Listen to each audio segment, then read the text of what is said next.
கோபுரம் chits private limited 12 வருட அனுபவம், 9000க்கும் மேற்பட்ட கஸ்டமர்களின் நம்பிக்கையை பெற்ற முன்னணி சிட் ஃபண்ட் நிறுவனம். மேலும் விவரங்களுக்கு உடனே டவுன்லோட் பண்ணுங்க கோபுரம் சிட்ஸின் ஆஷ் கேஷ் ஆப்பை.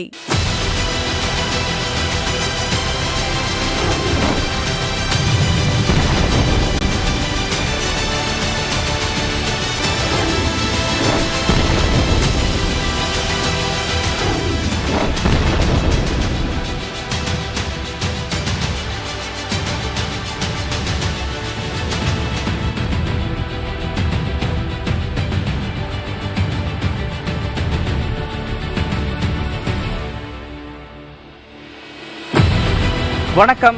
2024 நாடாளுமன்ற தேர்தலுக்கு முந்தைய கருத்து கணிப்பை வெளியிட்டு அது தொடர்பாக விவாதிக்க இருக்கிறோம். எதெல்லாம் நீங்க பிரச்சனையாக கருதுகிறீர்கள்? எந்த அடிப்படையில நீங்க இந்த முறை வாக்களிக்க போகிறீர்கள்? யார் மீண்டும் மத்தியில் ஆட்சி பொறுப்புக்கு வர இருக்கிறீர்கள் அப்படின்னு நிறைய கேள்விகளை பல்வேறு மாநிலங்கள்ல நிறைய தொகுதிகள்ல கேட்டு பெற்று அதை ஒரு தொகுப்பாக வெளியிட்டு கருத்து கணிப்பை வெளியிட்டிருக்கிறோம். ஏபிடி நிறுவனம் புதிய தலைமுறை தொலைக்காட்சிக்காக இந்த கருத்து கணிப்பை வெளியிட்டிருக்கிறது. கருத்து கணிப்பின் அடிப்படையில் யார் மீண்டும் ஆட்சி பொறுப்புக்கு வர மக்கள் விரும்புகிறார்கள் என்பது குறித்த ஒரு தெளிவு மாநில வாரியாக வர வாய்ப்பு இருக்கிறது. இந்த கருத்து கணிப்பு தொடர்பாக விவாதிப்பதற்காக ஏபிடி நிறுவனத்தின் தலைவர் திரு ரகுராம், பத்திரிகையாளர் திரு ஷபீர், அரசியல் விமர்சகர் திரு சுமன் சி ராமன் ஆகியோர் இணைந்திருக்கிறார்கள். 1314 இடங்கள்ல 82 நாடாளுமன்ற தொகுதிகளில் கிட்டத்தட்ட 35,000க்கும் மேற்பட்ட மக்கள்கிட்ட இந்த கருத்து கணிப்பு நடத்தப்பட்டிருக்கு. நவம்பர் மாதம், டிசம்பர் மாதம், ஜனவரி மாதம் 3 மாதங்கள்ல பல்வேறு இடங்கள்ல நடத்தப்பட்ட கருத்து கணிப்பு. எந்த அடிப்படையில மக்களை அணுகினார்கள், எந்த அடிப்படையில் இந்த கருத்து கணிப்பு நடத்தப்பட்டது அப்படிங்கிறதை புரிந்து கொள்வதற்காக ஒரு செய்தி தொகுப்பாக வெளியிட்டிருக்கோம். பார்த்துட்டு நம்ம தொடர்ந்து பேசுவோம்.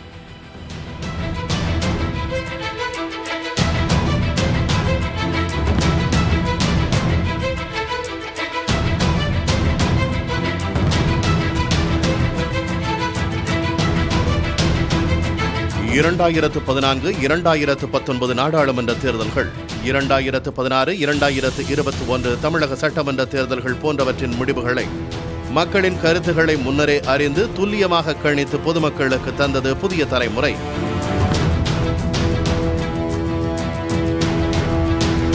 தற்போது 5வது முறையாக மக்கள் கருத்தறிய முடிவு செய்தது புதிய தலைமுறை.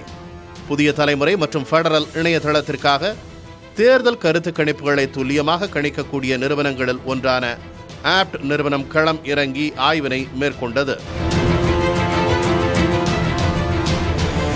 தேர்தல் முடிவுகளில் முக்கிய இடம் வகிக்கும் 19 மாநிலங்களில் பரவி கிடக்கும் 82 தொகுதிகளை தேர்வு செய்த 1314 இடங்களில் தேர்ந்தெடுக்கப்பட்ட கேள்விகளின் மூலம் மக்களின் கருத்து அறியப்பட்டுள்ளது.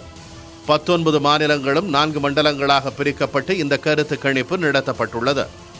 பஞ்சாப், உத்தரப்பிரதேசம், ஹரியானா, டெல்லி ஆகியவை வடக்கு மண்டலமாகவும், ஆந்திரா, கர்நாடகா, தமிழ்நாடு, கேரளா, தெலங்கானா மாநிலங்கள் தெற்கு மண்டலமாகவும் வகைப்படுத்தப்பட்டன. ஒடிசா, ஜார்க்கண்ட், பீகார், மேற்கு வங்கம் மற்றும் அசாம் கிழக்கு மண்டலமாகவும், மகாராஷ்டிரா, ராஜஸ்தான், குஜராத், சத்தீஸ்கர் மற்றும் மத்திய பிரதேசம் ஆகியவை மேற்கு மண்டலமாகவும் வகைப்படுத்தப்பட்டன. இந்த மாநிலங்களில் பல்வேறு தரப்பினரையும் பிரதிநிதித்துவப்படுத்தும் வகையில் பரவலான முறையில் வாக்காளர்களை தேர்வு செய்து அவர்களின் இல்லங்களுக்கே சென்று நமது குழுவால் தயாரிக்கப்பட்ட தனித்த கேள்விகளுக்கான பதிலை பெறுவதன் மூலம் மக்களின் எண்ண ஓட்டத்தை அறிந்தோம். இதற்காக ஹிந்தி, தமிழ், தெலுங்கு, மலையாளம், கன்னடம், ஒடியா மற்றும் வங்காள மொழிகளில் கேள்விகள் தயார் செய்யப்பட்டிருந்தன. தொகுதிக்கு குறைந்தது 400 பேர் என்ற அடிப்படையில் 82 தொகுதிகளில் 35,905 பேரிடம் கருத்தறியப்பட்டது. இந்த பணி 2023 ஆண்டு நவம்பர் முதல் 2024 ஆண்டு ஜனவரிக்கு இடைப்பட்ட காலத்தில் மேற்கொள்ளப்பட்டது. மக்கள் அளித்த பதில்களை ஒருங்கிணைத்து வல்லுநர் குழு கொண்டு ஆய்வு செய்து முடிவுகள் கணிக்கப்பட்டுள்ளன.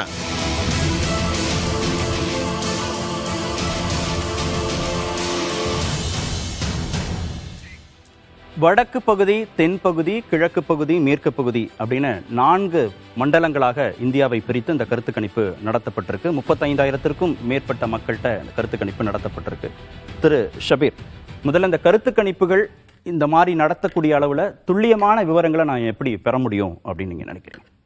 என்னை பொறுத்த வரைக்கும் கருத்து கணிப்புகள் வந்து துல்லியமான ரிசல்ட்ஸை வந்து கொடுக்காது. ஒரு அவுட்லைனை கொடுக்கும், ஒரு அண்டர்ஸ்டாண்ட் பண்ணிக்கலாம் சிச்சுவேஷன் எப்படி போகுது, உங்களுக்கு வந்து நிலவரம் எப்படி இருக்கு, கள நிலவரம் எப்படி இருக்கு அப்படின்றதுக்கான ஒரு அண்டர்ஸ்டாண்டிங்கை தான் வந்து இந்த கருத்து கணிப்புகள் கொடுக்கும். அதாவது துல்லியமா இந்த கட்சி இவ்வளோ சீட்ஸில் ஜெயிக்கும், இந்த தொகுதியில் ஜெயிக்கும் அப்படின்ற அளவுக்குலாம் வந்து முன்பு ஒரு காலத்தில் இந்த மாதிரி கருத்து கணிப்புலாம் வந்திருக்கு. அது பொய்யாவும் போயிருக்கு பல மாநிலங்களில். இப்போ உதாரணத்துக்கு பார்த்தீங்கன்னா உங்களுக்கு தமிழ்நாடு போன்ற மாநிலங்கள்லாம் வந்து நாடாளுமன்ற தேர்தலுக்கு அவங்க வந்து சரியான கருத்து கணிப்பு கொடுத்துருவாங்க. பட் சட்டமன்ற தேர்தல் வரும்போது அந்த கருத்து கணிப்புகளை வந்து துல்லியமாக கணிக்கிறதுல ஒரு பிரச்சனை இருக்குது. ஒப்பீனியன் போல்ஸ் ஒரு விதமாக இருக்கும், அதே போல் எக்ஸிட் போல்ஸ் இன்னும் கொஞ்சம் துல்லியமாக இருக்கும் அப்படின்றது தான் வந்து பரவலான கருத்து. ஸோ இந்த ஒப்பீனியன் போல்ஸ் வந்து ஒரு அவுட்லைனிங் ஒரு அவுட்லைன் நமக்கு கொடுக்கும். அதாவது இன்னைக்கு கள நிலவரம் எப்படி இருக்கு, மக்கள் எந்த பிரச்சனையை பற்றி அதிகமாக அவர்கள் வந்து அவர்களை பாதித்திருக்கிறது, அவங்களுடைய பெர்செப்ஷன் என்ன,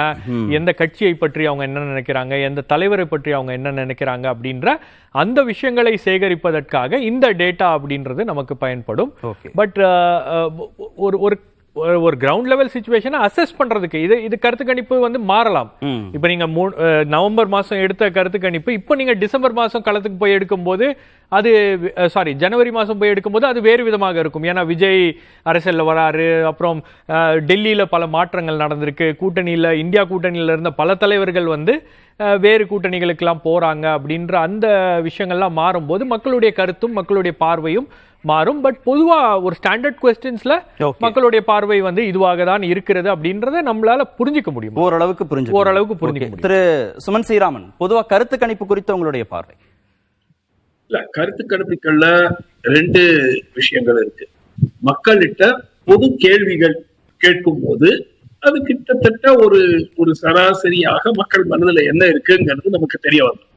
ஆனால் இந்த வாக்கு யாருக்கு போட போறீங்க அப்படின்னு கேட்கப்படும் கேள்விக்கு உறுதியாக ஒவ்வொரு வாட்டியும் சரியான பதில் தான் வரும் என்று நாம் கூற முடியாது. சோ அதனால வந்து இப்போ வந்து உங்களை பாதிக்கக்கூடிய பிரச்சனைகள் எவை, அந்த மாதிரி பொது கேள்வி கேட்கும் போது கிட்டத்தட்ட யூ கேன் சே 99% அதுக்கு வந்து பெரிய அளவுல போய் சொல்லுவாங்க அப்படிங்கிறது கிடையாது. ஆனால் வாக்கு யாருக்கு செலுத்த போறீங்க அப்படிங்கிறதுல அதுல கூட எல்லாரும் வந்து சாய்ஸ் ஃப்ரீ அண்ட் ஃபேரா சொல்ல மாட்டாங்கன்னு சொல்லல. பட் ஒரு பகுதி வந்து உண்மை ஆன அந்த சாய்ஸ் போடுறது இல்ல. யாருக்கு வாக்கு போட போறீங்க அப்படின்ற நேரடி கேள்விக்கு மட்டும் மக்கள் பதிலளிக்கிறது இல்லையா? எப்போதும் மக்கள் பதில் அளிக்கிறாங்க, ஆனால் மற்ற கேள்விகளுக்கு அளிக்கும் பதிலில் இருக்கக்கூடிய முழு நம்பகத்தன்மை இந்த கேள்விக்கு அவ்வளவு கிடையாது. ரெண்டாவது, ஒப்பீனியன் போல் ஒரு கருத்து கணிப்பு அப்படிங்கிறது வந்து அதற்கு பிறகு அந்த ப்ராசஸிங் ஆஃப் த டேட்டா, அதுலதான் எல்லா விஷயமுமே இருக்கு. சோ இப்போ வந்து வாக்கு சதவிகிதம் ஒரு கட்சிக்கு இவ்வளவு வருது, அதை வந்து சீட்டா மாத்துறது யாருன்னா அந்த கருத்து கணிப்பை நடத்துபவர். சோ அது வந்து it is not something which is done at the by the user. இப்ப நான் வந்து இந்த கட்சிக்கு வாக்களிக்க போறேன் அப்படின்னு சொன்னாக்கா நான் வந்து அதை எவ்வளவு சீட்டா மாத்துறேங்கிறது பண்ணல. யாரோ ஒருத்தர் அந்த டேட்டாவை கலெக்ட் பண்ணி 37% இந்த கட்சிக்கு வருது, அதனால இதுக்கு 32 சீட்டு கிடைக்கும்னு சொல்றாங்க. அதுல நிறைய தவறுகள் வருகின்றன. அது எல்லா தேர்தலையும் வருது, அது யாரும் ஒண்ணும் கண்டுக்கிறது இல்லை. அடுத்த தேர்தல அதே கும்பல் எவ்வளவு தப்பா பண்ணாலும் அவங்களுக்கே கான்ட்ராக்ட் கொடுக்குறாங்க, அவங்க கொடுக்குறாங்க. மூணாவது, அரசியல் தலையீடு இல்லாத கருத்து கணிப்புகள் என்பவை நான் இதே ஃபீல்டுல கிட்டத்தட்ட ஒரு 25 ஆண்டுகள் பார்த்துட்டு இருக்கேன். அதனால எல்லா கருத்து கணிப்புகளும் உண்மையாகவே செய்யப்பட்டன அப்படின்னு சொன்னா ஓரளவுக்கு நம்ம அந்த பெர்செப்ஷன்ஸை புரிஞ்சுக்க முடியும், அவ்வளவுதான். திரு ரகுராம், பொதுவா அந்த கருத்து கணிப்பை களத்திலிருந்து சேகரிக்கிறது ரொம்ப சுவாரஸ்யமானது. நீங்க ஃபீல்டுல இதை சேகரிக்கிற போது என்ன மாதிரியான சுவாரஸ்யமான சம்பவங்கள்ல எதிர்கொள்றீங்க, சவால்களா என்னென்னலாம் நீங்க பாத்தீங்க? அதுக்கு முன்னாடி ஒரு பாயிண்ட் மட்டும் நான் பண்ணிடுறேங்க. இந்த கருத்து கணிப்பு வந்து ஒரு சயின்டிபிக் பேசிஸ்ல நாங்க பண்ணியிருக்கோம். 89 தொடர்ந்து நாங்க தமிழ்நாட்டில் போல் அவுட்கம்ஸை அக்யூரேட்டா ப்ரெடிக்ட் பண்ணியிருக்கோம். 89 ஒரு கூட்டணிக்கு 171 சீட்டு வரும்னு சொன்னோம். இன்னும் அவங்களுக்கு 172 சீட்டு வந்துச்சு. 96 ஒரு கூட்டணிக்கு 220 சீட்டு வரும்னு சொன்னோம். அவங்களுக்கு 220 சீட்டு தான் வந்துச்சு. இப்போ சமீபத்தில் நடந்த 2021 சட்டமன்ற தேர்தலில் ஒரு கூட்டணிக்கு 158 சீட்டு வரும்னு கணிச்சிருந்தோம். அதை புதிய தலைமுறையில் கூட டெலிகாஸ்ட் பண்ணாங்க. அந்த கூட்டணிக்கு 158 சீட்டு தான் வந்தது. ஆனால் எல்லாருக்கும் அவங்களோட தேர் என்டைட்டில் டு தேர் ஒப்பீனியன். எங்களை பொறுத்த மட்டும் சயின்டிஃபிக் ரீதியாக பண்ணி கன்சிஸ்டண்டா தமிழ்நாட்டில் 89 இருந்து தொடர்ந்து கரெக்டான முடிவுகளை நாங்கள் கொடுத்துட்டு இருந்தோம். ஓகே, இந்த கருத்து கணிப்பு பண்றதே ஒரு சுவாரஸ்யமான விஷயம் தாங்க. இப்போ பப்ளிக்ல போயிட்டு அவங்கள வீட்டில் மீட் பண்ணி அவங்களோட நாங்கள் அவங்கள கன்வின்ஸ் பண்ணி இதுல பார்ட்டிசிபேட் பண்ண சொல்றது எல்லாமே வந்து ஒரு நல்ல எக்ஸ்பீரியன்ஸ் தாங்க அது. Okay okay. ஒப்பீனியன் டிஃபர்ஸ், கருத்து கணிப்பு துல்லியமாக கொடுக்க முடியும் அறிவியல் பூர்வமா அப்படின்னு நீங்க கருதுகிறீர்கள். சில நேரங்கள்ல குறிப்பா எலெக்ஷனுக்கு இன்னும் நாட்கள் இருக்கிறதுனால மாற்றங்கள் வருவதற்கும் வாய்ப்புகள் இருக்கு அப்படின்னு பத்திரிகையாளர்கள், அரசியல் விமர்சகர்கள் கருதுகிறாங்க. முதல் கேள்விக்கு போயிடலாம். முதல் கேள்வி என்ன மக்கள்கிட்ட கேட்கப்பட்டது அப்படின்னா, கடந்த 5 ஆண்டுகள்ல உங்களுடைய பொருளாதார நிலையில் இப்போ நம்ம முதல் கேள்விக்கு போயிடலாமா? ஓகே.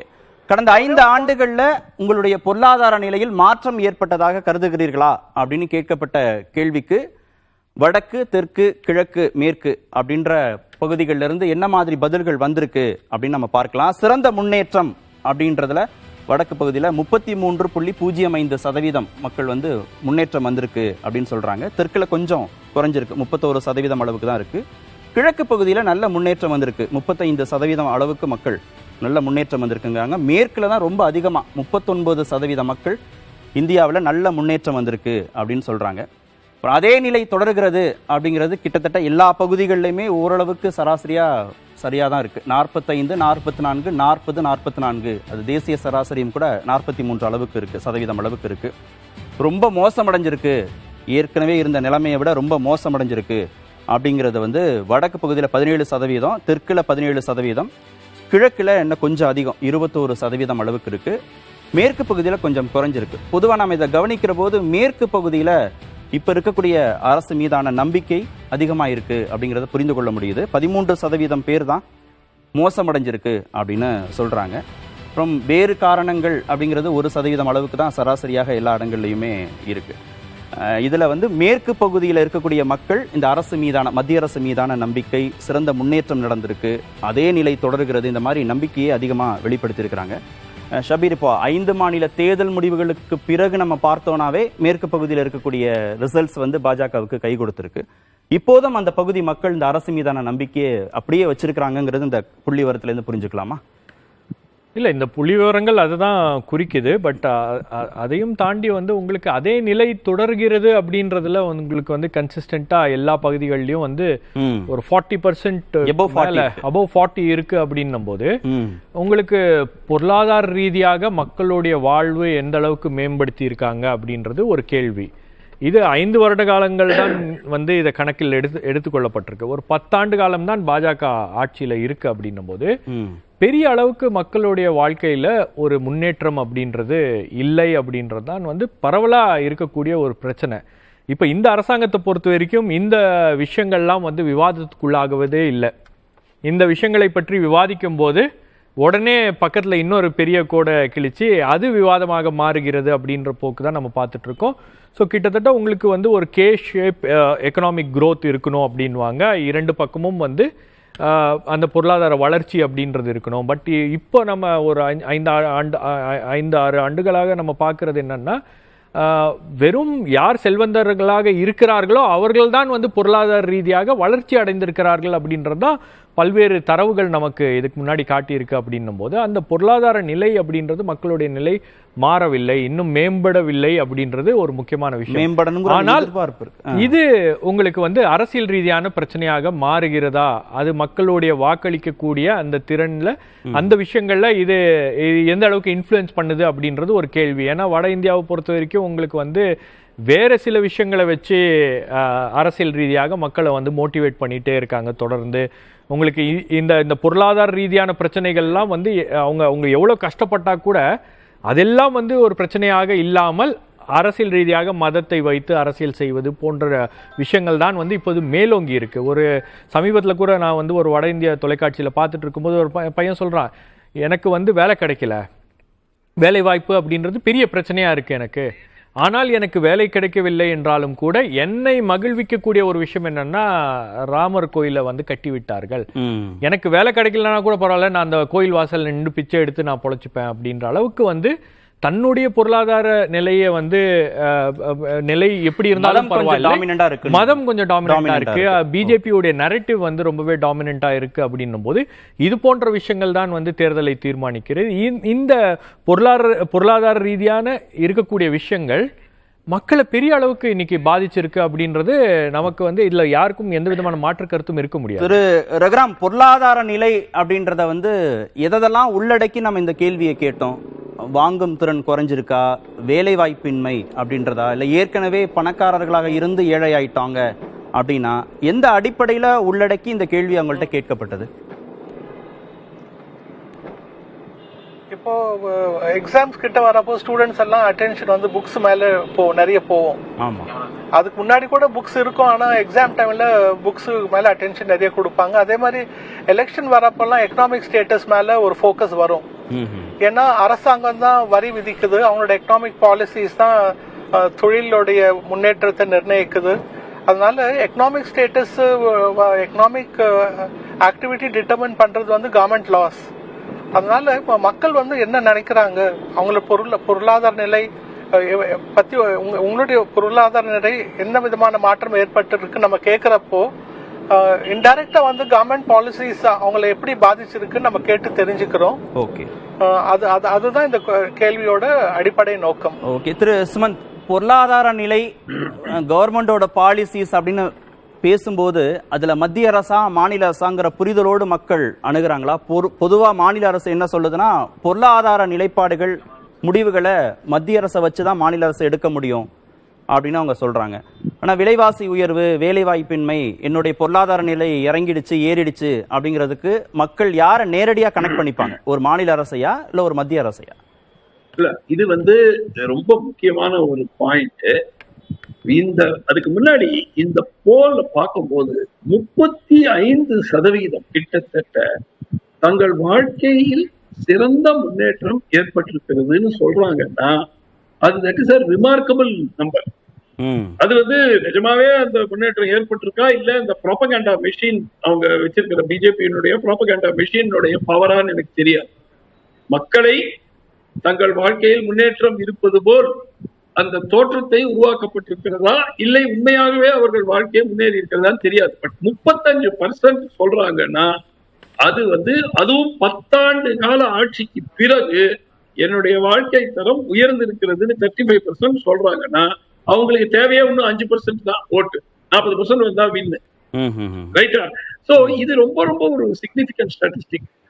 இது வெறும் நம்ம ஒரு விஷயம் மட்டும் நம்ம புரிஞ்சுக்க மாட்டேங்கிறோம். திருப்பி நம்ம வந்து மதத்தை பயன்படுத்துறாங்க, மதத்தை வச்சு, பட் மதத்தை மட்டும் வைத்து ஜெயிக்கிறார்கள் அப்படிங்கிறது. ஒரு 270 வர வேண்டியது 303 மதத்தினால. பட் நான் வந்து 270 303 மொத்தமாவே வெறும் மதத்துல வருதுன்னு நினைச்சா அதனாலதான் எதிர்கட்சிகள் தங்களையே ஏமாற்றி கொண்டிருக்கிறாங்க. சரி, நீங்க உங்க பார்வையில சிறந்த முன்னேற்றத்திற்கான பெர்சன்டேஜ் பாக்குறீங்க. ஷபீர் வந்து அதே நிலை தொடர்கிறது, மோசமடைந்திருக்குங்கிற பெர்சன்டேஜ் பாக்குறாரு. நம்ம இரண்டாவது கேள்விக்கு போவோம், நேரம் குறைவா இருக்கிறதுனால. ஒரு செகண்ட். அதே நிலை தொடர்கிறதுங்கிறது வந்து it is more an expression of frustration with this government. So இந்த 43 இப்போ 60% வந்து என்னுடைய நிலைமை அதேவா இருக்கு இல்ல மோசமா இருக்குன்னா இந்த 60% எதிர்கட்சிக்கு வாக்களிச்சா எப்படி பாஜக ஜெயிக்கும்? சரி, இரண்டாவது கேள்விக்கு போயிடுவோம். பிரதமர் நரேந்திர மோடி தலைமையிலான அரசு கொண்டு வந்த 3 முக்கியமான திட்டங்களாக இதெல்லாம் நீங்க பார்க்கறீங்க அப்படின்னு கேட்டிருந்தோம். அதுல வந்து டிஜிட்டல் பரிவர்த்தனை, 80 கோடி மக்களுக்கு மேல கொடுக்கப்பட்ட இலவச ரேஷன், ஜல்ஜீவன் குடிநீர் திட்டம், வங்கி கணக்கில் விவசாயிகளுக்கு நிதி, சர்வதேச அளவில் இந்தியாவின் தகுதியை உயர்த்தியது, ஆளுமையை உயர்த்தியது, தேசிய நெடுஞ்சாலைகளின் தரத்தை மேம்படுத்தியது, இதர காரணங்கள் அதுடன் கேட்டிருந்தோம். கிட்டத்தட்ட ஒரு 7 விதமான கன்ஸ்டன்ஸ் கொடுத்து அவங்களுக்கு கேள்வி கேட்கப்பட்டது. பிரதமர் நரேந்திர மோடி தலைமையிலான அரசு கொண்டு வந்த 3 முக்கிய திட்டங்கள் அப்படின்னு. அதில் வடக்கு 55% அளவுக்கு இந்த டிஜிட்டல் பண பரிவர்த்தனை வரவேற்றிருக்கிறார்கள். தெற்கு இன்னும் அதிகம் 61% அளவுக்கு, கிழக்கு 58%, மேற்கு 55%. பெரும்பாலும் 50%த்திற்கும் அதிகமான மக்கள் இந்த டிஜிட்டல் பண பரிவர்த்தனையை வரவேற்றிருக்கிறார்கள். அதே மாதிரி 80 கோடி மக்களுக்கு கொடுக்கப்பட்ட இலவச ரேஷனும் பரவலாக வரவேற்பை பெற்றிருக்கு. வடக்குல 52%, தெற்குல 51%, கிழக்குல ரொம்ப அதிகம் 65%, மேற்குல 59%, தேசிய சராசரியுமே 57க்கு மேல இருக்கு. ஜல்ஜீவன் திட்டம், குடிநீர் திட்டம் வந்து 27% வடக்குல, தெற்குல 37, கிழக்குல 49, ரொம்ப அதிகமா இருக்கு. மேற்குல 40%, தேசிய சராசரி கிட்டத்தட்ட 38% இருக்கு. அப்புறம் வங்கி கணக்குல விவசாயிகளுக்கு நிதி, சர்வதேச அளவில் இந்தியாவின் தகுதியை உயர்த்தியது, தேசிய நெடுஞ்சாலைகளுடைய தரத்தை மேம்படுத்தியது, இதிலேயுமே மத்திய அரசுக்கான அந்த வரவேற்பு கூடியிருக்கு ஷபீர்.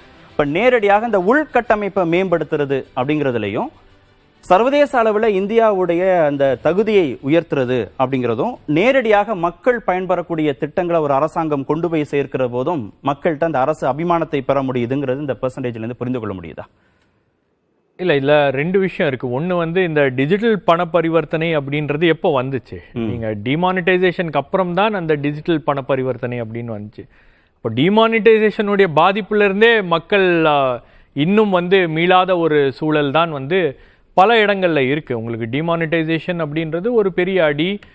அதுக்கப்புறம் அதுல இருந்து நாம எப்படி மீண்டு வந்தோம் அப்படின்றதுக்கான ஸ்டாட்ஸ் எதுவுமே இல்ல. ஆனா ஒரு சின்ன சின்ன வர்த்தகத்தை கூட இந்த டிஜிட்டல் பண பரிவர்த்தனை ஊக்குவிச்சிருக்கு. இல்ல ஊக்குவிச்சிருக்கு, அதாவது எது ரொம்ப எளிதா இருக்கு, ரொம்ப ஈஸியா ஆக்சஸ் பண்ணிட்டு போயிடலாம். நீங்க ஒரு விஷயத்தை வாங்குறீங்க, கையில காசு இல்லைன்னா கூட நீங்க கொடுத்துட்டு போயிடலாம். அக்கௌண்டபிளாவும் மாறுது, பண புழக்கம் அக்கௌண்டபிளாவும் மாறுது இது மூலமாக. இல்ல நீங்க அக்கௌண்டபிளா மாறுது, பட் யாருடைய பணப்புழக்கம் அக்கௌண்டபிளா மாறுது? ஒரு ஒரு ஒரு 100 ரூபாவோ 500 ரூபாவோ 600 ரூபாவோ அல்லது ஒரு 25,000 ரூபாய் கூட வந்து பணப்புழக்கம் வந்து ரொம்ப அக்கௌண்டபிளா மாறுதுன்னு நீங்க வச்சுக்கிட்டாலும், இதுல கருப்பு பணத்தை ஒழிப்பதற்காக தான் இந்த நடவடிக்கை அப்படின்னு தான் கொண்டு வந்தாங்க. அதுக்கப்புறம் அது டிஜிட்டல் ட்ரேடிங்கு, டிஜிட்டல் டிரான்ஸ்ஃபர்மேஷன் அப்படின்னு அந்த நெரேட்டிவ் அப்படியே மாத்துறாங்க.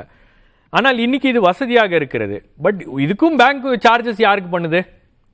அப்போ அதை மக்கள் அதை வந்து புரிஞ்சுக்கணும்ல. நீங்க டிஜிட்டல்ல டிரான்சாக்ஷன் பண்றீங்க, அந்த டிரான்சாக்ஷனுக்கான சார்ஜஸும் வந்து மக்களை தானே வந்து பாதிக்குது.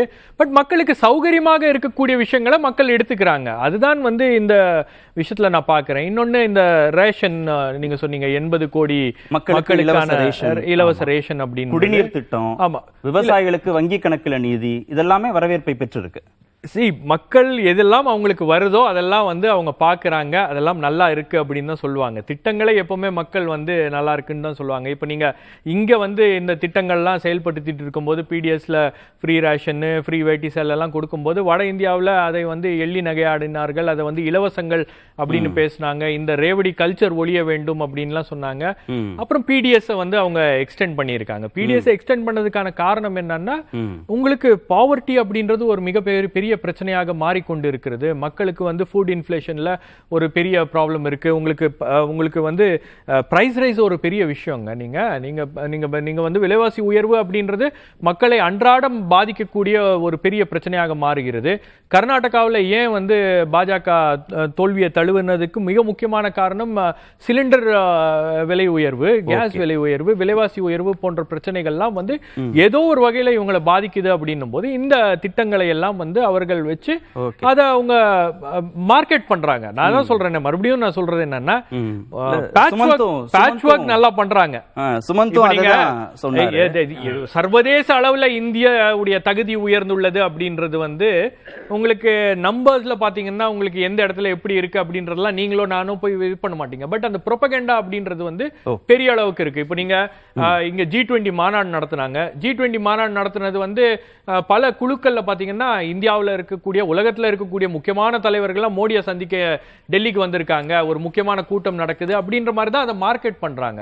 அப்போ அதற்கான புரிதல் அப்படின்றதெல்லாம் வந்து ஒரு கட்டத்துல உங்களுக்கு வந்து ஒரு ப்ரொபகண்டாவா அது மாறி இருக்கு அப்படின்றதும் வந்து இதுல ஒரு விஷயமாக இருக்கு. சுமந்த், இந்த திட்டங்கள் நேரடியாக மக்களுக்கு போய் சேரக்கூடிய திட்டங்கள் தான் மத்திய அரசு மீதான அபிமானத்தை உயர்த்திருக்குங்கிறது இந்த புள்ளிவரத்திலேருந்து நம்ம பார்க்கிறோம். ஆனா ரொம்ப குறைவான மக்கள் தான் இதன் மூலமாக பலன் பெற்றிருக்கிறார்களா?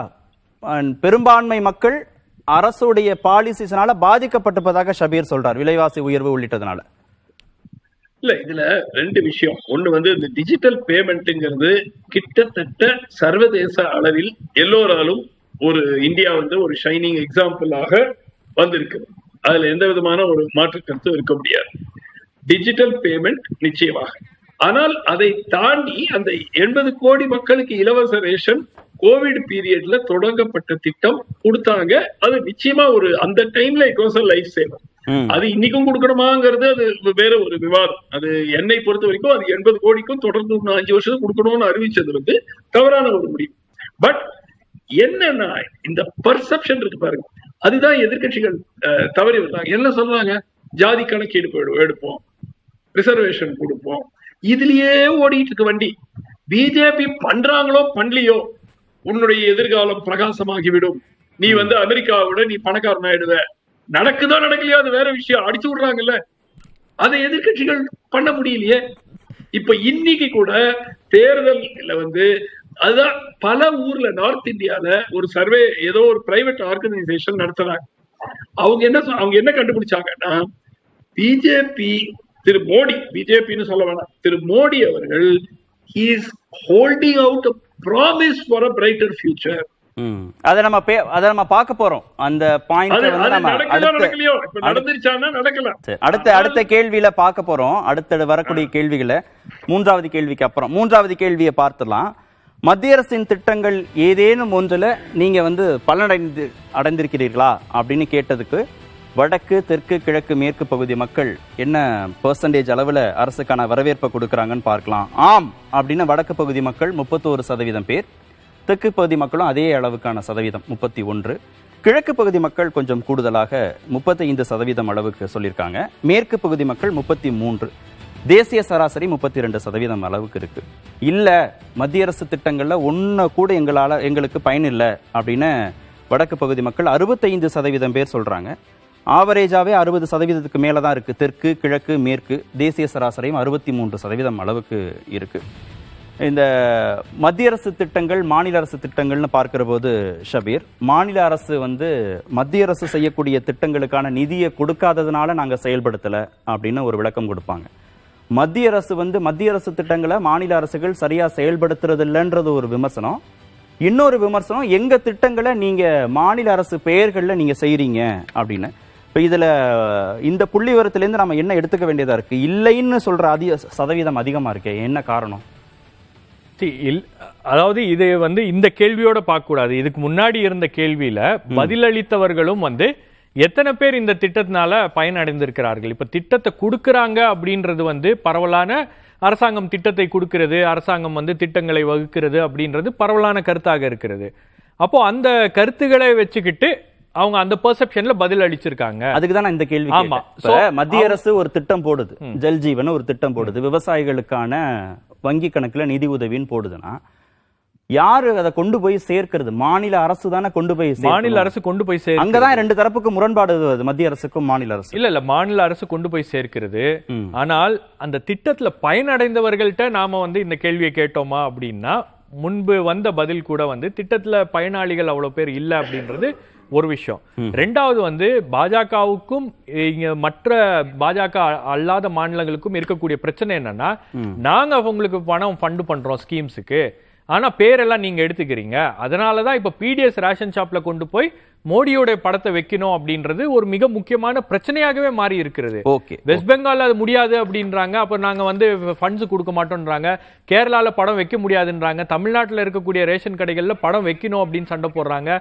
உங்களுக்கு எந்த இடத்துல திட்டங்கள்லாம் செயல்படுத்தப்படுகிறதோ அந்த இடத்துல மோடி படம் இருக்கணும், எந்த இடத்துல எல்லாம் மக்களுக்கு பிரச்சனையாக இருக்கிறதோ அந்த இடத்துல இருக்கக்கூடாது. இதுக்கு உதாரணம் வந்து கொஞ்ச நாள் முன்னாடி நீங்க பாத்தீங்கன்னா பெட்ரோல் பங்க்ல எல்லாம் மோடியோட பெரிய படம் இருக்கும். இப்போ பெட்ரோல் 100 ரூபாய் ஆயிருச்சு, மோடி படம் பெட்ரோல் பங்க்ல இல்லையே. ராகுல் டிராவிட் வந்துட்டாரு, அங்க மற்றவர்கள் வந்துட்டாங்க, மோடியோட படம் இல்ல. அப்ப மக்கள் எங்கெல்லாம் வந்து ஏதோ ஒரு விதத்துல பயனடைறாங்களோ அங்க பிரதமரை அவங்க பார்ப்பாங்க. எந்த இடத்துல பாதிப்பு ஏற்படுதோ வேற யாரோ ஒருவருடைய முகம் அங்க பிரதமர் முன்னிலைப்படுத்தப்படுறது இல்லன்றீங்க, அந்த விமர்சனத்தை வைக்கிறீங்க. ஓகே திரு, இல்ல அந்த அதிருப்தியை ஒன்றிய அரசுக்கு எதிராக வந்துவிடக் கூடாதுன்றதுல அவங்க கிளியரா அதை பிளான் பண்றாங்கன்ற. ஓகே, உங்க விமர்சனம் அதுவா இருக்கு. திரு ரகுராம், இந்த 2வது கேள்வி 3வது கேள்வி இருக்கு இல்லையா, பிரதமர் நரேந்திர மோடி தலைமையிலான அரசு கொண்டு வந்த 3 முக்கிய திட்டங்கள் 2வது கேள்வி. மத்திய அரசின் திட்டங்கள்ல ஏதேனும் ஒன்றில் வந்து நீங்க பலனடைந்திருக்கிறீர்களாங்கிறது மூன்றாவது கேள்வி. இது இரண்டுமே ஒரே மக்கள்கிட்ட எடுக்கப்பட்ட கேள்வியா இல்ல வெவ்வேறு பகுதிகளில் கேட்கப்பட்ட கேள்விகளாக இருக்கா? இதுல ஏன் இந்த இல்லைங்கிறது அதிகமான சதவீதமாக இருக்கு? இல்ல, நான் ஒரு விளக்கம் கொடுக்குறேன். இப்போ நம்ம 6 ஸ்கீம்ஸை பத்தி மக்கள் கிட்ட ஒப்பீனியன் கேட்டிருந்தோம். அந்த 6 ஸ்கீம்ஸ் ஒரு 3 வகையா நம்ம பிரிச்சுக்கலாம். அதை 3 வந்து டெவலப்மெண்ட் ஓரியன்டட் இஷ்யூஸ், 2 வந்து மக்களுக்கு தேவையானப்போ துணை நிற்கணும்ன்ற மாதிரி 2 ஸ்கீம்ஸ். அது சில பேர் பாப்புலிசம் ஆர் அப்பீஸ்மெண்ட் ஸ்கீம்ஸ் கூட சொல்லுவாங்க. இன்னொன்று வந்து ஆஸ்பிரேஷனல் என்னன்னா அந்த international among committee of nations நம்ம ஸ்டேட்டஸ் இம்ப்ரூவ் ஆயிருக்குன்றது 3. ஸோ 3 விதமா இதை பிரிக்கலாம் நம்ம. இதுல பாத்தீங்கன்னா இந்த ஃபர்ஸ்ட் டைம் எனக்கு தெரிஞ்சு ஒரு ப்ரீ எலெக்ஷன் சர்வேக்கு வந்து மக்கள் வந்து டெவலப்மெண்ட் இஷ்யூக்கு வந்து நல்ல ரேட்டிங் கொடுத்துருக்காங்க. அப்படின்னு டெவலப்மெண்ட் ஓரியன்டட் கவர்மெண்ட் என்ன பிரைம் மினிஸ்டர் மோடி அடிக்கடி சொல்றது, அவர் இம்ப்ளிமெண்ட் பண்ண ஸ்கீம்ஸ் மக்களை ரீச் ஆயிருக்குங்க. அதுதான் இந்த டேட்டா மூலமா என்னால இன்டர்பிரேட் பண்ண முடியுது. அதே டைம் நீங்க நல்ல திட்டத்தை மக்கள் கொண்டு போனோம்னா ஒரு அளவுக்கு மக்களுக்கு துணை இருக்கணும்ன்றது கூட கவர்மெண்ட் டேட்டா மூலமா புரிஞ்சிருக்காங்களோ என்னமோ. இந்த ஃப்ரீ ரேஷன்ஸ் திரும்பி இந்த ஃபார்மர்ஸ்க்கு டைரக்ட் பெனிஃபிட் டிரான்ஸ்ஃபர் பண்றது 2ம் மக்கள் துணை இருக்கணும்ன்றதுக்காக அவங்க பண்ணது. ஆனா ஏன் வரலன்னு சொல்றவங்க பெர்சன்டேஜ் அதிகமா இருக்கு? அதுல ஏதாவது கூடுதல் கிளாரிபிகேஷன்ஸ் பெற முடிஞ்சதா? அதுல மாநில அரசுடைய செயல்பாடுகள் ஏதாவது அந்த பாயிண்ட்க்கு தான் வரேன். இல்லைங்க, அந்த பாயிண்ட்க்கு தான் வரேங்க. ஆஸ்பிரேஷனல் இஷ்யூ வந்து இன்டர்நேஷனல் ஸ்டேட்ஸ் சொல்லியிருக்காங்க. இப்போ நம்ம சர்வே எடுத்தது வந்து அட் ரேண்டம் நம்ம இந்தியன் ஓட்டர்ஸ் கிட்ட எடுத்திருக்கோம். இதுல பெனிஃபிஷியர்ஸ் இருக்காங்க, நான் பெனிஃபிஷியர்ஸும் இருக்காங்க. ஆனா அவங்க பெனிஃபிஷியரி இல்லன்றதுனால அவங்க ஒப்பீனியன் கொடுக்காம இல்ல. ஃபர்ஸ்ட்ல ஹையா பாத்தீங்கன்னா எல்லாரும் ஒப்பீனியன் கொடுத்திருக்காங்க. அதுல 31% மட்டும்தான் பெனிஃபிஷியரின்னு சொல்றாங்க. ஆஸ் அ சிட்டிசன் நான் ரொம்ப ஹாப்பியா இருக்கேன். ஏன்னா 31% தான் கவர்மெண்ட் ஸ்கீம்ஸ் தேவைப்படுது, மித்தவங்களுக்கு ஸ்கீம் தேவைப்படல, நல்லா இருக்காங்க. அது நீங்க ஃபர்ஸ்ட் கொஸ்டின்ல நீங்க கோரிலேட் பண்ணி பாத்தீங்கன்னா எக்கனாமிக் ஸ்டேட்டஸ் நல்லதுன்னு சொல்றப்ப அது 2ம் கிட்டத்தட்ட ஒரே சைட்ல தான் இருக்குங்க. ஓகே. 4வது கேள்வி. 3 கேள்விகள் முடிச்சிருக்கோம். 4வது கேள்வி, புதிய நாடாளுமன்ற கட்டடத்திற்கான உங்கள் மதிப்பீடு என்ன அப்படிங்கறதா 4வது கேள்வி. மிகச்சிறப்பு, மிக நன்று, நன்று, திருப்தி, விருப்பத்திற்கு உரியதாக இல்லை, கருத்து கூற விரும்பவில்லை அப்படின்னு 6 பகுதிகளாக பிரித்து கருத்து கணிப்பு நடத்தப்பட்டிருக்கு. வடக்கு, தெற்கு, கிழக்கு, மேற்கு அப்படின்ற பகுதிகளை மிகச்சிறப்புன்னு 20% பேர் வடக்குலேருந்து, தெற்குல 17% பேர், கிழக்குல 15% பேர், மேற்குல கொஞ்சம் அதிகம் 22% பேர், மிக நன்று 17% பேர் வடக்குல, தெற்குல 11%, கிழக்குல 20%, மேற்குல 18, தேசிய சராசரியே 17% இருக்கு. அப்புறம் நன்று, திருப்தி அப்படின்றதுலையும் கிட்டத்தட்ட 14, 26 அப்படின்ற அளவுக்கு கூடுதலாகவே இருக்கு. ரகுராம் சார், இந்த கேள்வி பார்த்த உடனே கொஞ்சம் சுவாரஸ்யமா, இது பொதுவாக ஒரு ஸ்ட்ரக்சர் சார்ந்த ஒரு கேள்வியை ஒரு கருத்து கணிப்புல கேட்கிறது அப்படிங்கிறது இதுவரைக்கும் பார்த்ததில் இல்லை அனுபவத்துல. இந்த கேள்வி கேட்கணும், இது மூலமாக ஒரு கருத்து கணிப்புல என்ன பெர்செப்ஷனை பெற முடியும்னு நீங்க நினைச்சீங்க? இல்லை, இப்போ வந்து இந்தியாவுக்கு வந்து ஒரு புதிய லேண்ட்மார்க் கொடுத்துருக்காங்க இந்த அரசாங்கம். ஆஸ் அ காமன் சிட்டிசன் நான் சொல்றேன். ரெண்டாவது வந்து ஃபர்ஸ்ட் டைம் நம்மளுக்கு வந்து ஒரு புதிய இண்டிபெண்டன்ஸ்க்கு அப்புறம் ஒரு புதிய பார்லிமெண்ட் பில்டிங் கட்டியிருக்காங்க. ஸோ அது பற்றி 2 விதமான ஒப்பீனியன் இருந்தது. ரூலிங் பார்ட்டி ஒரு ஒப்பீனியன் கொடுத்துட்டு இருந்தாங்க, அப்போசிஷன் வேற ஒரு ஒப்பீனியன் கொடுத்துருந்தாங்க. கரெக்ட், அந்த மாதிரி தான் சொல்லிட்டு இருந்தாங்க. அப்போ இது ஒரு பர்சன்டேஜ் ஆஃப் த பாப்புலேஷன் வந்து ஓட்டிங் இன்டென்ஷன் இன்ஃப்ளூயன்ஸ் பண்ணுமோ என்னமோன்னு ஒரு பாயிண்ட் இருந்தது. அதை அட்ரஸ் பண்ணுன்றதுக்காக இந்த கேள்வி கேட்டோம். யோசிச்சது வந்து அந்த தேவையில்லாத செலவுன்ற அந்த யோசனையில தான் இது கேள்வி கேட்கப்பட்டுச்சு. ஆமா, என்னன்னு இப்ப நம்ம கடைசி இந்த கருத்து கணிப்போட நோக்கம் என்னன்னா, கடைசியில யாருக்கு எத்தனை பர்சன்டேஜ் ஓட்டு வரப்போகுது, எத்தனை சீட் வரப்போகுதுன்னு சொல்லணும். இப்போ அந்த முடிவு வரதுக்கு நம்ம நேரா போய் கேட்கிறப்போ அவங்க பதில் சொல்லுவாங்க. அந்த பதில் கரெக்டா இருக்கா இல்லையான்னு தெரிஞ்சுக்கிறதுக்காக நம்ம இந்த கேள்வித்தாள சில கேள்விகள் வச்சிருக்கோம். நம்ம முடிவு கரெக்டா தான் எடுக்கணும்ன்றது சர்டனா இருக்கிறதுக்காக. Okay, fine. திரு சுமந்த், மிகச்சிறப்பு, மிக நன்று, நன்று, திருப்தி, இதுக்குள்ளேயே பெரும்பாலான சதவீதம் கிட்டத்தட்ட 80-85% அளவுக்கு வந்துடுறாங்க. விருப்பத்திற்கு உரியதாக இல்லை, கருத்து கூற விரும்பவில்லை அப்படிங்கிறது ஒரு 20% அளவுக்கு இருக்கு. இப்ப மக்கள் விரும்புறாங்க. இப்ப நம்ம மக்களுடைய பிரதிநிதிகள் போய் உட்காரக்கூடிய இடம், சட்டம் இயற்றக்கூடிய ஒரு இடம் அப்படிங்கிறது ரொம்ப முக்கியம் அப்படின்றது இந்த சதவீதம் அதிகமானதுல இருந்து புரிந்து கொள்ள முடியுமா? மக்கள் என்ன ஓட்டம் அப்படி இருக்கா? இல்ல, இது கட்டி முடித்த பிறகு கேட்கப்பட்ட கேள்வி. இப்போ இது அவசியமா, புதிய பாராளுமன்ற கட்டடம் அவசியமா என்று கேட்டிருந்தால் வேறு மாதிரி பதில் வந்திருக்கலாம், அது கட்டடத்துக்கு முன்னாடி. பட் இப்ப கட்டியாச்சு, அங்க பாராளுமன்றம் மூவ் ஆயிடுச்சு. இனிமேல் உங்களுக்கு கிட்டத்தட்ட இந்த மாதிரிதான் பதில் வரும். ஒரே ஒரு பாயிண்ட், ப்ரீவியஸ் கொஸ்டின்ல மத்திய அரசு திட்டங்கள் எவ்வளவு பெனிஃபிட் ஆயிடுச்சு, 32% சொல்றாங்கன்னா 50%க்கு மேலேயே இலவச ரேஷன் போகும். ஆனால் ரேஷன் என்பது மக்கள் மனதில் மாநில அரசினுடைய திட்டம். அதனால அதை மாநில அரசு நினைச்சுக்கிட்டு விட்டுட்டாங்க. சோ மாநில அரசு திட்டம் என்று நினைத்துக் கொண்டு மத்திய அரசு திட்டத்தினால் பெனிஃபிட் இல்லைன்னு சொல்லி இருக்கிற நம்பர்ஸ் இருக்கு. இந்த கேள்விக்கு வரும்போது இதை வைத்து ஒரு கன்க்ளூஷன் வர முடியும் என்று நான் நினைக்கிறேன். அதாவது இப்ப மிக சிறப்பு, மிக நன்று சொல்லி இருக்கிறவங்க okay, they may be more favourable towards the BJP. ஆனால் வெறும் நன்று, பரவாயில்லை அப்படின்னு சொன்னவங்களை வச்சுக்கிட்டு அவங்க தே ஆர் திருப்தி, நன்று அப்படின்னு சொல்றவங்க திருப்தி இல்லைன்னு சொல்றது யாருமே சொல்ல மாட்டாங்க. சொல்ல மாட்டாங்க. சரி, அதான் அந்த கேள்வியில இருந்த சுவாரஸ்யம் குறித்து தான் திரு ரகுராமோடு நான் கேட்டேன். மத்திய அரசு திட்டங்கள், மாநில அரசு திட்டங்கள்னு வருகிற போது எப்போதுமே அந்த சர்ச்சை இருக்கு. நாங்க கொண்டு வர திட்டம் பணம் கொடுக்கறது இல்லை அப்படின்ற விமர்சனங்களோடு தான் அதையும் நம்ம அணுகிறோம். 5வது கேள்வி ரொம்ப முக்கியமான கேள்வி. எதிர்வரும் மக்களவை தேர்தலில் எதை மையப்படுத்தி வாக்களிப்பீர்கள் அப்படின்னு கேட்கப்பட்ட கேள்வி. வேலை வாய்ப்பின்மை, விலைவாசி உயர்வு, பிரதமராக மோடி தொடர வேண்டும், நிலையான அரசு, மத்தியில் புதிய அரசு, இப்படி 5 விஷயங்களை உள்ளடக்கி இந்த கேள்வி கேட்கப்பட்டது. வேலைவாய்ப்பின்மை, விலைவாசி உயர்வு, பிரதமராக மோடி தொடர வேண்டும், அடுத்தது நிலையான அரசு, மத்தியில் புதிய அரசு, இப்படி 5 பகுதிகளை உள்ளடக்கியது. வடக்கு, தெற்கு, கிழக்கு, மேற்குன்னு 4 பகுதிகளாக தான் பிரிச்சிருக்கோம். அதுல வடக்குல 33%, தெற்குல 27% வேலைவாய்ப்பின்மைக்கு, கிழக்குல ரொம்ப அதிகமா இருக்கு வேலைவாய்ப்பின்மைன்னு சொல்லியிருக்காங்க, 37% அளவுக்கு. விலைவாசி உயர்வை பொறுத்த வரைக்கும் சராசரியாக அந்த 30% அளவுக்கு இருக்கு எல்லா பகுதிகளிலுமே, 4 பகுதிகளிலுமே. பிரதமராக மோடி தொடர வேண்டும் அப்படிங்கிறதும் சராசரியா இருக்கு 24% அளவுக்கு. ஆனா மேற்கு பகுதி மக்கள் பிரதமராக திரு மோடி தொடர வேண்டும் அப்படின்னு கூடுதலாக ஒரு 10% அளவுக்கு அங்க விரும்புறாங்க. நிலையான அரசு வேண்டும் அப்படின்றதும் வடக்குல கொஞ்சம் குறைவா இருக்கு, 5% மக்கள் தான் சொல்றாங்க. தெற்கு, கிழக்கு, மேற்குல 10% அளவுக்கு இருக்கு. புதிய அரசு வேணும் அப்படிங்கிறது தெற்கு பகுதியில, தென் மாநிலங்கள்ல அதிகமா இருக்காங்க, 24% அளவுக்கு இருக்கு. இதுதான் கொஞ்சம் முக்கியமா நம்ம பேச வேண்டிய கேள்வியாக இருக்கு. நான் முதல்ல பிரச்சனைக்கு போறதுக்கு முன்னாடி இந்த பிரதமராக மோடி தொடர வேண்டும் அப்படிங்கிறதையும் இந்த நிலையான அரசு அப்படிங்கிறதையும் சேர்த்து நம்ம பேசலாம். ஏன்னா அது ஒரு 24%, இது ஒரு 5% அளவுக்கு இருக்கு. மொத்தமா கூட்டினீங்கன்னா 4 பகுதிகளையும் ஒரு 34-35% அளவுக்கு மக்கள் விரும்புறாங்க. தேசிய சராசரி 26ஐயும் 9ஐயும் கூட்டுகிற போது ஒரு 35% மக்கள் மீண்டும் திரு மோடி பிரதமராக வேணும், நிலையான அரசு வேணும் அப்படிங்கிறாங்க. இது ரெண்டும் ஒண்ணுக்கொன்னு சம்பந்தப்பட்டதானா திரு ஷபீர்? பெரும்பான்மை அரசு வேணும், மோடி தொடரணும் அப்படிங்கிறது ரெண்டும் கனெக்டட் தானா, இன்டர் கனெக்டட் தானா? இல்ல, அதை வேணா சம்பந்தப்படுத்திக்கலாம்.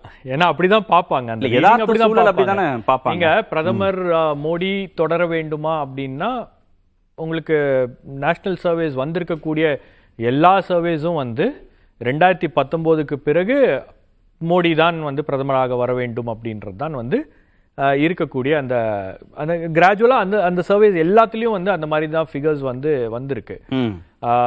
ஆனால் உங்களுக்கு இதுல இந்த 2 கேள்வியும் சேர்த்து கேட்டதுல எனக்கு ஒரு சின்ன இது இருக்கு, அது சார் தான் கிளாரிபிகேஷன், முரண்பாடு இருக்கு. இப்போ வேலை வாய்ப்பு, விலைவாசி உயர்வு அப்படின்ற பிரச்சனைகளுக்கு நடுவுல இந்த கேள்வியை வைத்தது ஏன்? பிரதமராக மோடி தான் வர வேண்டுமா அப்படின்ற அந்த கேள்வி, அந்த மக்கள் பிரச்சனையை பத்தி பேசும்போது அந்த கேள்வி உள்ள நுழைக்கிறது, அது சரியான பிரீஃப் பண்ணிரட்டும், நம்ம இடைவேளைக்கு போயிடுவோம். ஏன் அந்த கேள்வி வச்சீங்க அப்படின்னு கேக்குறாரு. இஷ்யூஸ் தானே பேசுறீங்கன்னு கேக்குறாரு. கீழே புதிய அரசும் ஒண்ணு இருக்கே. இல்ல இருக்கு. இப்ப நம்ம போலிங் பூத்துக்கு போறதுக்கு முன்னாடி அதுக்கு முன்னாடி மனசுல ஒரு ஒப்பீனியன் ஃபார்ம் ஆயிடும், இந்த காரணத்தினால நான் போயிட்டு இவங்களுக்கு ஓட்டு போட போறேன்ட்டு. ட்ரெடிஷ்னலா பிரைஸ் ரைஸ் ஒரு பெரிய ஃபேக்டருங்க இந்தியால. விலைவாசி ஏற்றம் நிறைய தேர்தல்கள்ல ஒரு முக்கிய பங்கு வகிச்சிருக்கு. அதனோட இம்பாக்ட் இப்ப கூட இருக்கு. கனெக்ட் பண்ணிக்கிறாங்க நீங்க கேக்குறீங்க கேள்வி. ஆமா, மாநில அரசு என்ன ஆளக்கூடிய மாநில அரசா எங்கோ இருக்கிற மத்திய அரசு எப்படி கனெக்ட் பண்ணிக்கிறாங்க? இல்லைங்க, மக்கள் ரொம்ப தெளிவா இருக்காங்க. இது வந்து பாராளுமன்ற தேர்தல் வரப்போகுது. அப்படியா? அதுக்கு வந்து நம்ம அதுக்கேற்றதான் இந்த கேள்வின்றது நம்ம பிரீஃபார்ம் பண்றோம். அவங்களும் தெளிவா இருக்காங்க. பேட்டர்ன்ல சட்டமன்றம் நாடாளுமன்ற புரிதல் இருக்கு மக்களுக்கு தேர்தல். இன்னைக்கு இல்லைங்க, நாங்க ஃபர்ஸ்ட்ல பண்றது தொடக்கத்துல இருந்து அது மட்டும் இந்தியன் ஓட்டர் கிட்ட ரொம்ப கிளியரா இருக்காங்க. எம்எல்ஏக்கா எம்பிக்கா அவங்களுக்கு தெரியுது. விலைவாசி ஒரு பெரிய இஷ்யூங்க நம்ம எலெக்ஷன்ஸ்ல. இப்ப கூட அது இருக்கு. ஏன்னா ஒரு 1 year பேக் கூட பெட்ரோல் ஹைக் பிரைஸ் ஹைக் ஒரு பெரிய இஷ்யூவா வந்துச்சு. தொடர்ந்து இருந்துட்டு இருக்கு. அன்எம்ப்ளாய்மெண்ட் ஒரு ஃபேக்டர் தான். 5வது கேள்விக்கு வந்திருக்கோம். இன்றைய நாளுடைய 5வது கேள்வி, எதிர்வரும் மக்களவை தேர்தலில் எதை மையப்படுத்தி வாக்களிப்பீர்கள்? ஓட்டிங் பேட்டர்ன் எப்படின்னா அதுதான் நம்ம பார்த்துட்டு இருந்தோம்.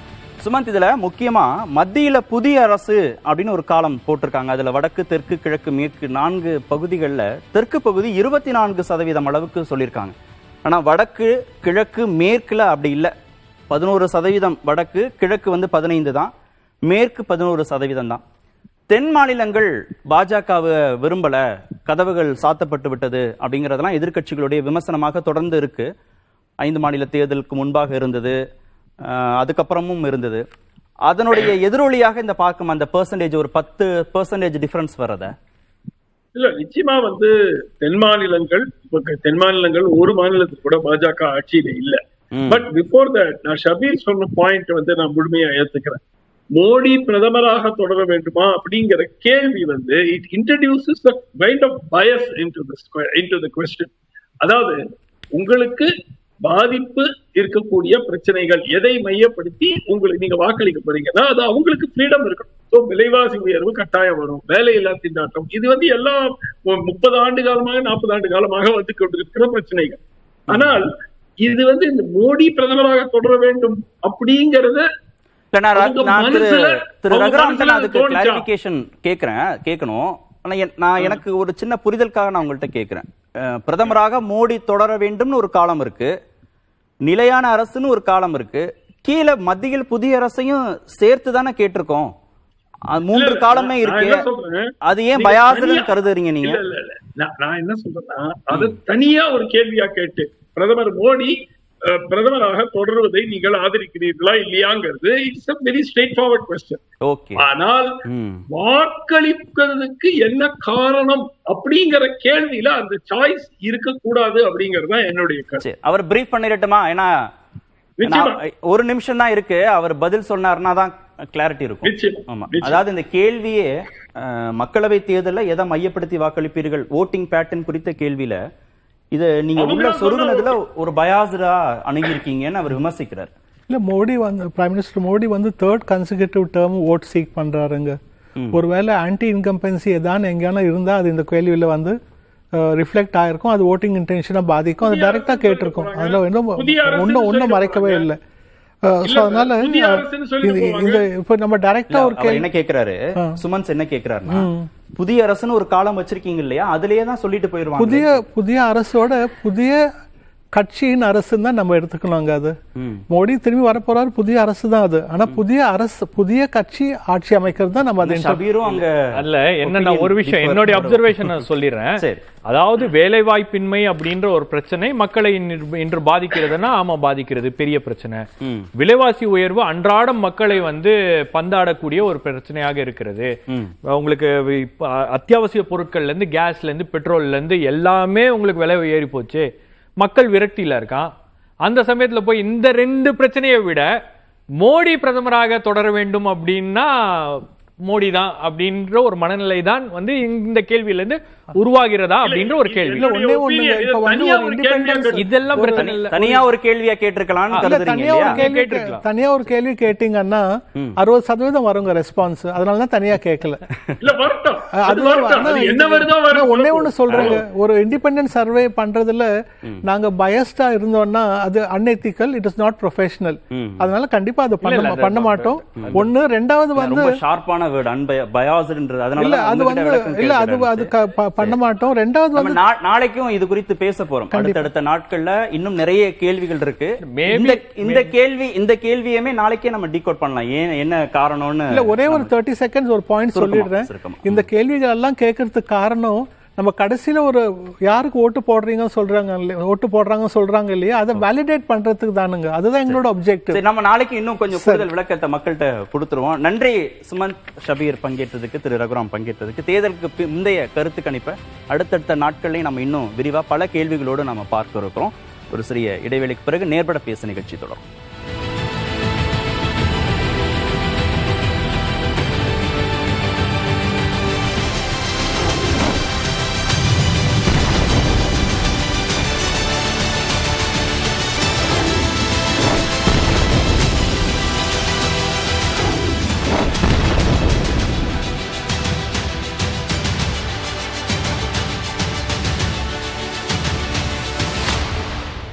கோபுரம் சிட்ஸ் பிரைவேட் லிமிடெட் 12 வருட அனுபவம், 9000க்கும் மேற்பட்ட கஸ்டமர்களின் நம்பிக்கையை பெற்ற முன்னணி சிட் ஃபண்ட் நிறுவனம். மேலும் விவரங்களுக்கு உடனே டவுன்லோட் பண்ணுங்க கோபுரம் சிட்ஸின் ஆஷ் கேஷ் ஆப்பை.